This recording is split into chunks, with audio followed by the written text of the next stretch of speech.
Welcome to No Hack Snacks, a series of short interviews with experimenters, optimizers, marketers, and product builders from all over the world. In this one, I talked to Roos van Duijnhoven about the difference between designing for engagement and designing for behavioral change. Do not forget to subscribe to the channel to get more videos like this in the future, and go to nohackspod.com, giveaway, and enter the No Hacks giveaway. Roos, I have a question for you. What is the difference between designing for engagement and designing for behavior change? I'm glad you asked, because lately I have been seeing some product teams get stuck in some sort of engagement trap. And what I mean by that is that they're ending up optimizing for in-app engagement, which makes sense because you're building a product, right? That's the metrics that you track: daily active users, conversion rates, those kind of things. But it kind of assumes that using a product, frequency of usage, equals benefit. But that's not really how behavior change works. And if we're in the business of building products that help people improve their behavior, so outside of the app, then yeah, that's a little bit of a flawed approach.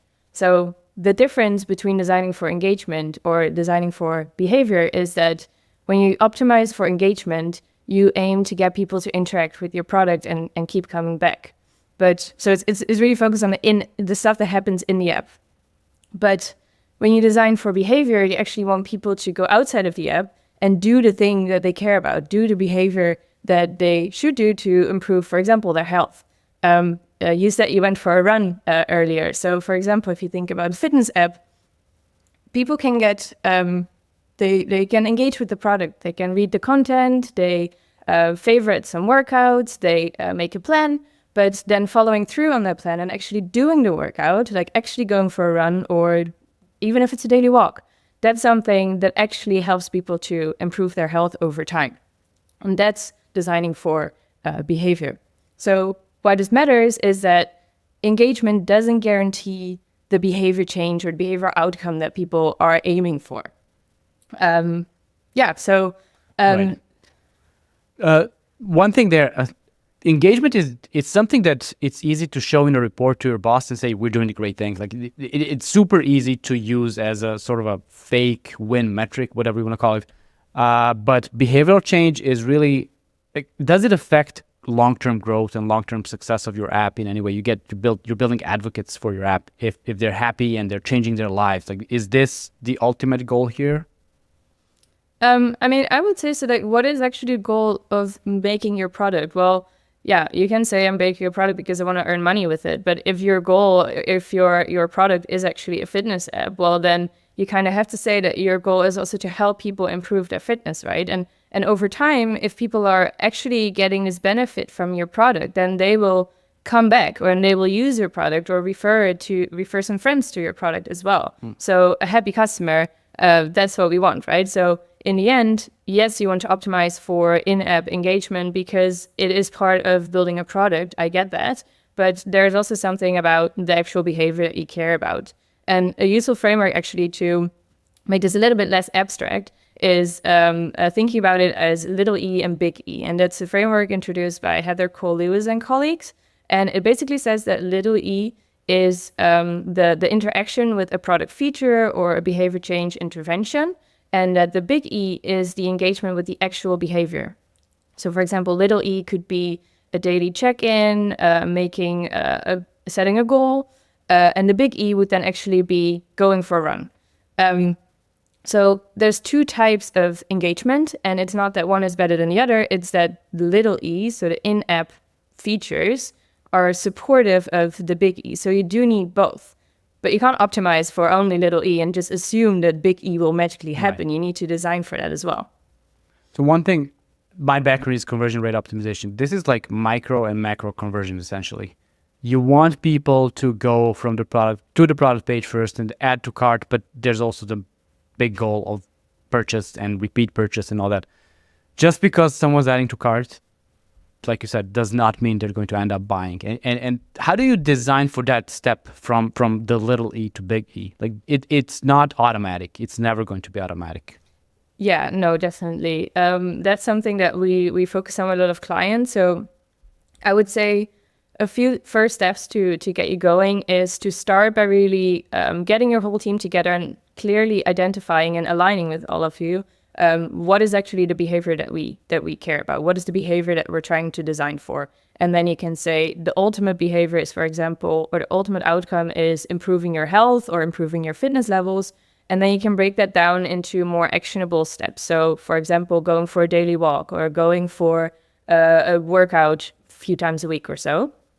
And then the next step would be to map out all the funnels and core loops, like all the features in your product, and link them to those little e and big E engagements that you've identified with your team. And then ultimately what you want to achieve is that you have some sort of engagement framework that when every time you either want to change a feature or you want to add a new one, you are able to say, okay, what is the big E that we care about, that we're designing for, and how is this feature change or new feature going to support this ultimate behavior, this ultimate big E behavior?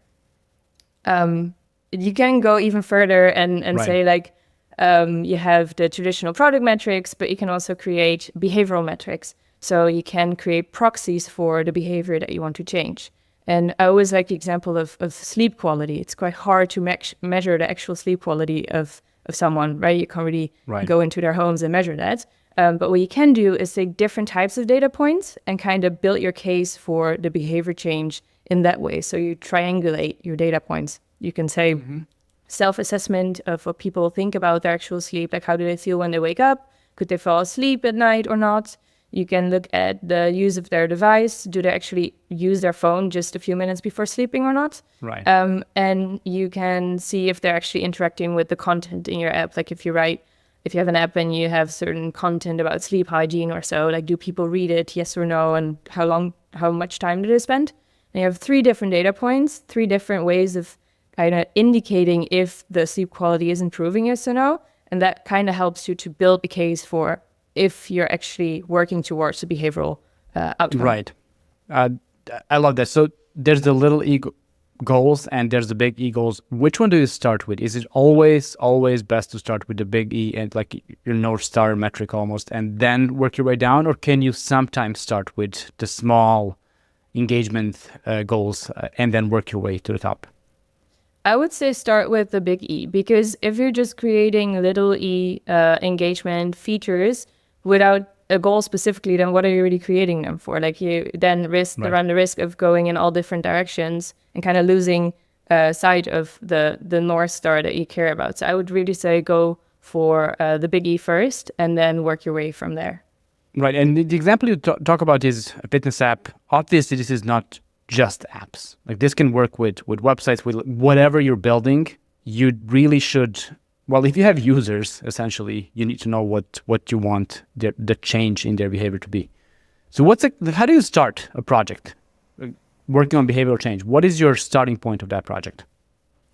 It depends a bit on when clients get us in, right? Because ideally you would say, okay, start with, we work with startups, and that's super fun because then we have way more freedom in building from a behavioral foundation and then building our way up so that the whole structure of this product is based on this foundation, behavioral foundation. But quite often there's already a product there. People already have active users. They're way further in their whole product phase, development phase. So then we can still take a step back, think about the key behaviors, so the big E, and then work our way from there. So kind of map out what is already there and then align it with all the behavioral features that we care about and really help this team understand, okay, what are the behavioral principles of, for example, motivation or ability or so much in our lives from our context. There's so many factors that influence our behavior. So even if you're motivated to do something, life can get in the way. And if you want to have an effective product, you should take that into consideration as well and then design for it. Design for how people can overcome that chaos of everyday life. But research, it's always about research. First do the research and only then you're allowed to do the planning. That's very interesting because research is one topic that keeps just popping up every single time I talk to a person on this podcast. It's always about do your research and only then do your work. This is exactly the same thing. House, thank you very much for being on the podcast. It was a pleasure to talk to you. Likewise, thank you for having me.